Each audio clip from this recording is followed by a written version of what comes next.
Okay, so last time we just started 4.3 homogeneous linear equations with constant coefficients.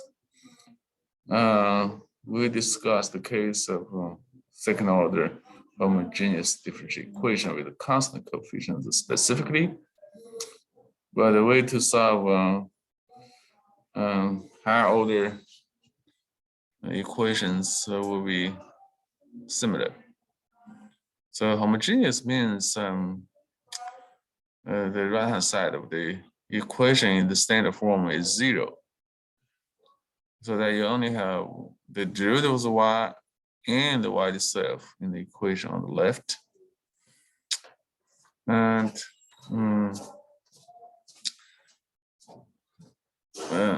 particularly in this case, we are talking about the constant coefficients. So, in the equation, all the coefficients are just numbers, no functions, all right?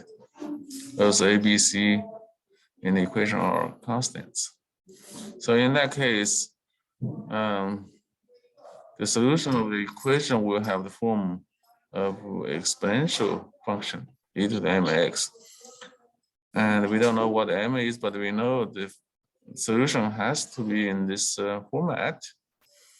So then if you plug in e to the mx to y in the equation, then you end up with a polynomial equation or quadratic equation in this specific case, m squared plus bm plus c that everybody knows how to solve. And then, once you solve for m, then you can easily write down the solutions to the differential equation. Okay, but there are still different cases that we need to split. We're gonna have two real solutions of m1 and m2. Then you just take a linear combination of these two exponential functions, e to the m1x and e to the m2x. That will be the solution for the differential equation. The second case, when you only get the double solution for m, and then the other linear independent solution for differential equation will be x times e to the m1x. Okay, so because you can only get one solution from this quadratic equation, then you need to find another solution linear independent from the solution of e to the m1x, and you can use this strategy we discussed in the previous section in 4.2. The formula, if you still remember, or just use that formula, a bunch of integrals, to find another solution. It turns out to be x times e to the m1x.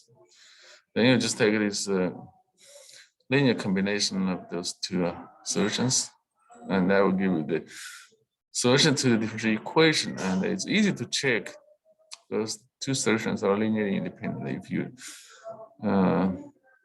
calculate the Ranskin of the two functions. And the third case, if the quadratic equation gives two complex solutions for m, then you can still write down the two solutions in exponential form, or I'm sorry, there should be no x in the second term in here. Okay, that's a typo.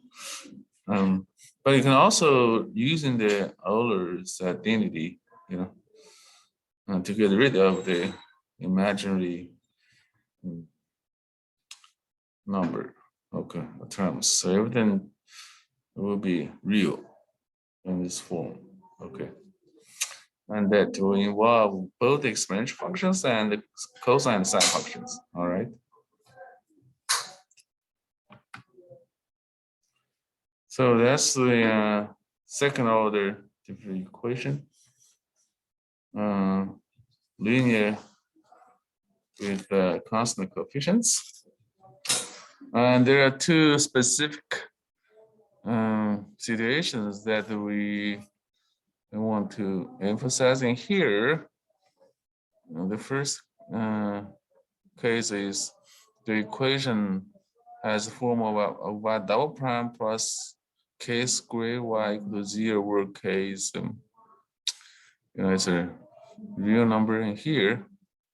So in that case, you just repeat the same process as we did before. You're gonna find, if you plug in y equal to e to the mx again, then you're gonna find the solutions to the m from the quadratic equation will be pure imaginary. Okay, and then if you write down the solutions of those two exponential functions and convert into cosine sine functions using the Euler's identity as we did before, then it just cosine kx and sine kx. Those are the two solutions we obtain from the m, from the solutions of m. You don't have the exponential part, actually. So then the solution to the differential equation or general solution will be C1 times cosine kx plus C2 times sine kx. Okay. Where C1 and C2 are arbitrary constants.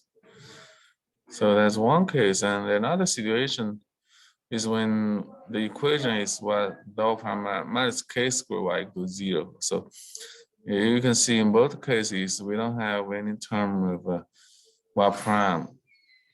All right. No linear term or no term with this first derivative. And you just repeat the same procedure. This time you're going to get two solutions for m plus and minus k, where k is a real number. Then the solution, to the linear independent solutions to the differential equation will be e to the kx and e to the negative kx. So the general solution to the differential equation will be the linear combination of those two. All right.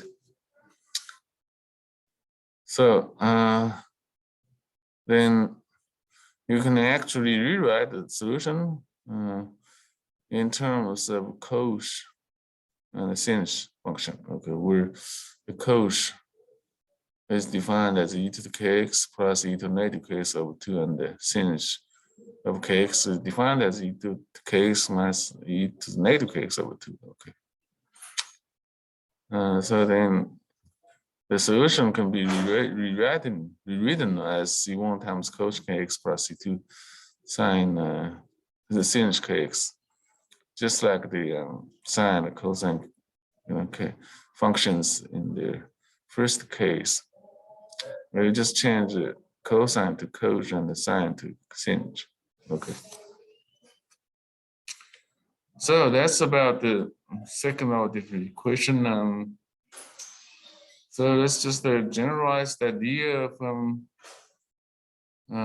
second order differential equation, linear with constant coefficient into higher order equations, any order. Okay. And again, we're talking about linear equations with the real constant coefficients. Okay. And that's important. So then the homogeneous equation, again, we have 0 on the right side, but on the left side, we have all the terms of y and derivatives y up to the nth derivative with constant coefficients to the terms. Okay.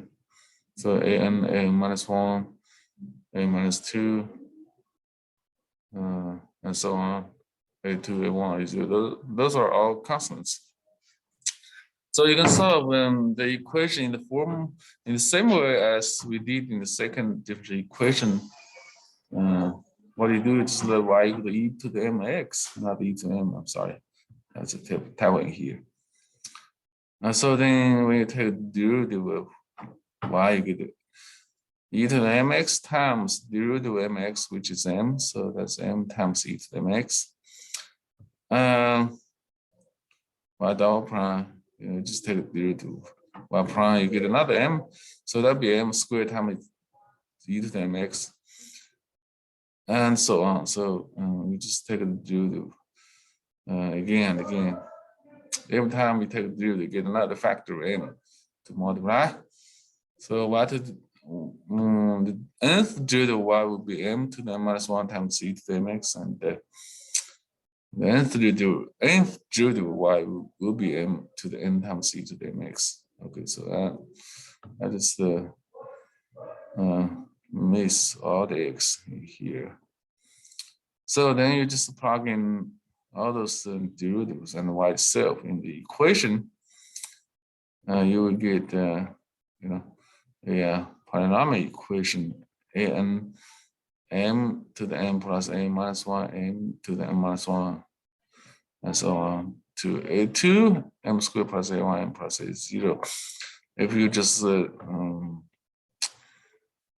cancel e to the mx from each term on the left, okay. So then the problem becomes to solve it. What's called polynomial equation for m. Okay. All right. So when all the roots of this equation, we call this equation the auxiliary equation, as we know, when all the solutions of this equation are real numbers and it's distinct, especially. And so the solution may be m1, m2, m3, and up to m minus 1 and mn. Then we can just take the linear combination of all those solutions of exponential functions, e to the m1x, e to the m2x, up to e to the mnx. Okay. So for each value of m, we just obtain a solution of exponential function, and they're all linearly independent when all those solutions of m are real and distinct. So that all the solutions are linearly independent, so then you can just take a linear combination of them to get the general solution of the differential equation. All right. This is true also when some of the m's are complex, or all of them complex. That's actually also true. You can write the solution of the differential equation in the same format, but usually we would write in cosine and sine functions as we did before instead of exponential functions, using the Euler's identity. When those m's are, or some of them are complex, remember? Yeah. Usually we will convert them into cosine and sine functions instead of keeping the exponential form. All right. So that's the case when all the solutions of m from this auxiliary equation are distinct. Now, there are some cases where some of the solutions of the m may be identical, or all of them are identical. And in that case, the solution will be a little different. We can use the strategy we discussed in 4.2. to find, other solutions. But in that case, the solution, the conclusion is, if there is one value of M1, which is a root or solution of this auxiliary equation, and it has a multiplicity k. Okay. Just like when you try to solve a quadratic equation, you get a double solution, double root solution. That's called multiplicity 2. And you can find a similar situation when you try to solve some other higher degree polynomial equations. So in that case, the general solution of the differential equation will contain forms associated with this M1 in the following form. So you're going to get the e to the M1x as one solution, and then x times e to the M1x, another solution, x squared times e to the M1x, another solution, up to x to the k minus 1 e to the M1x. Okay, so remember, M1 is the root of the equation, auxiliary equation of multiplicity k. So you can only get one solution from M1 itself, e to the M1x, namely, but you can also check that all of those other functions, x times e to the M1x, x squared, e to the M1x, up to x to the k minus 1 e to the mx, they are all solutions to the differential equation. All right, and they're all linearly independent. So you just take the linear combination of all those functions to include in the solution of the differential equation. Okay, and that's only the part associated with this M1, one of the solutions with multiplicity k of the auxiliary equation. And you still need to add the other terms with other values of k of m from this auxiliary equation. Okay, so it becomes a little more complicated. Any questions about this? Yeah.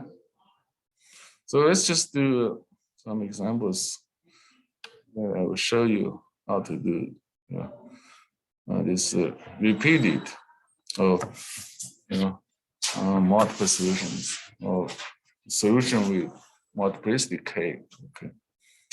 So in here we have an example of third order differential equation. It's linear and it's homogeneous with constant coefficients. So if you let y equal to e to the mx, which I didn't write down here, and plug into the differential equation, and after some simplification, you just obtain the auxiliary equation we already showed before. M cubed minus 5m squared plus 3m plus 9 equal to 0. Okay, that's always the case. Then we want to solve this, equal to 0 to solve this equation.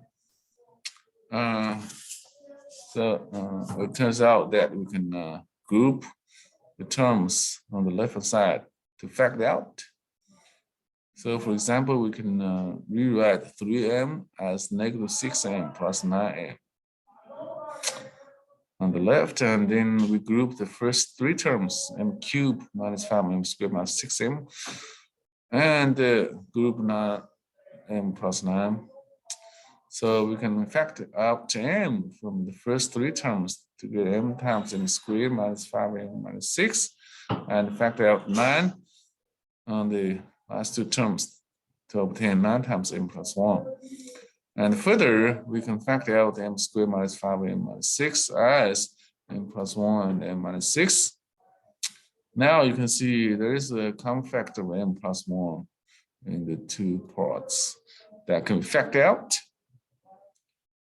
from the left-hand side. So then we're going to live with m times m minus 6 from the first part and just 9 from the second part. Okay, remember how to factor a binomial or factor.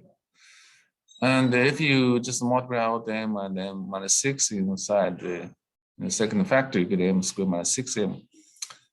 So then we can factor further the second factor of m squared minus 6m plus 9, which is m minus 3 squared. So you can see now this equation can be easily solved, and you get two solutions. Namely, if you let m minus 3 equal to 0, you get a 3. So we call this m1. Or if you let m plus 1 equal to 0, you get another solution, -1. We call it m2. All right. So namely, we have a solution of 3 with multiplicity 2 from the auxiliary equation. And the other solution, m equals -1, we just have multiplicity 1. Okay. So according to the theorem or results from the previous page, we can write down the solution of this homogeneous equation as C1 times e to the m1x plus C2 times x times e to the m1x plus C3 times e to the m2x. So you have to include all the solutions of m in these terms, but especially because m1 equal to 3 is a root of multiplicity 2, so you would have two terms associated with it. Namely, there are e to the m1x and x times m1x. Okay. If the solution is multiplicity 3, then you would have another term x squared times e to the m1x associated with this. Yes. You scroll over there. Okay. So, so these are two terms associated with the repeated solution of m1 equal to 3. But we still have the term of e to the m2x. Okay. So at the end, they just take the linear combination of all the three functions to get a solution of C1 equal to 3x plus C2x times C to 3x plus C3 to -x. Okay. M1 equal to 3, M2 equal to -1, as we know. And you can easily check that all of those three functions, e to 3x, x, e to 3x, and e to -x, they are linearly independent. So this will be the solution to the differential equation. That's the final answer. Any questions? So we just did the similar thing as before, but the only thing need to be cautious is that whenever you have a repeated solution in the auxiliary equation, then you have to, write multiple solutions to multiply a factor of x or x squared, whatever, depending on how the multiplicity of this solution, you have to include all the terms, right? Okay, so that's one example, and we're gonna have another example, and this time we have a 4th degree differential equation. It's linear, it's homogeneous, and it has the constant coefficients. So that's the first derivative of y plus the second 2 times second derivative of y plus y equals 0. So again, we can just write down the auxiliary equation of m to the 4th plus 2y squared plus 1 equals 0. That's always the case. If you plug in y equal to e to the mx, you're going to get this auxiliary equation. So I'm not going to repeat it. And this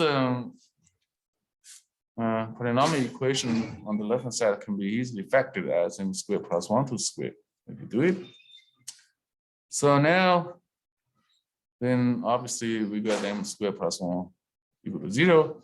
And then what? That will give us two imaginary solutions or roots if you put the 1 to the right-hand side because negative.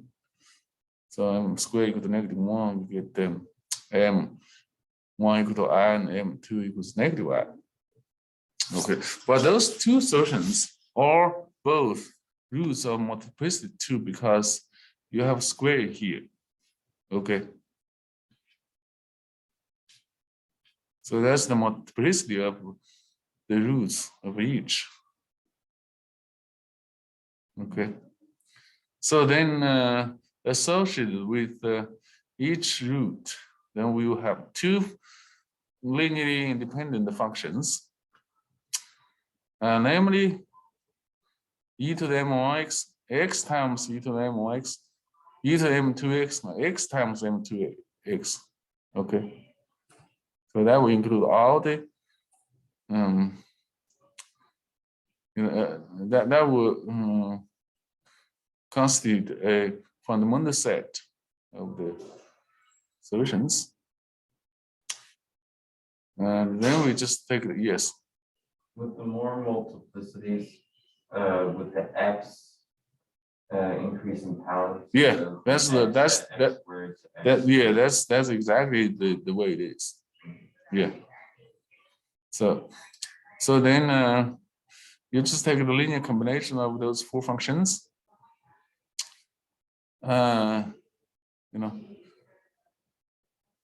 This is degree 4 equation degree 4, so you can get 4 functions. All right. So it becomes c1 e to the x plus c2 e to the c2 times x e to the x plus c3 e to the -x plus c4 x e to the -x. All right. And you can easily check the these 4 functions e to the x e to the x e to the -x x e to the -x. This they are linearly independent. If you do the masking, okay, as we did before. So that's the solution of the differential equation. But usually we don't like complex numbers or functions in here. So we're going to use the Euler's identity e to the I theta equals cosine theta plus I sine theta to each term. And then combine the terms with cosine sine functions and x times cosine x, x times sine x. We can combine the like terms, and at the end, the solution can be rewritten as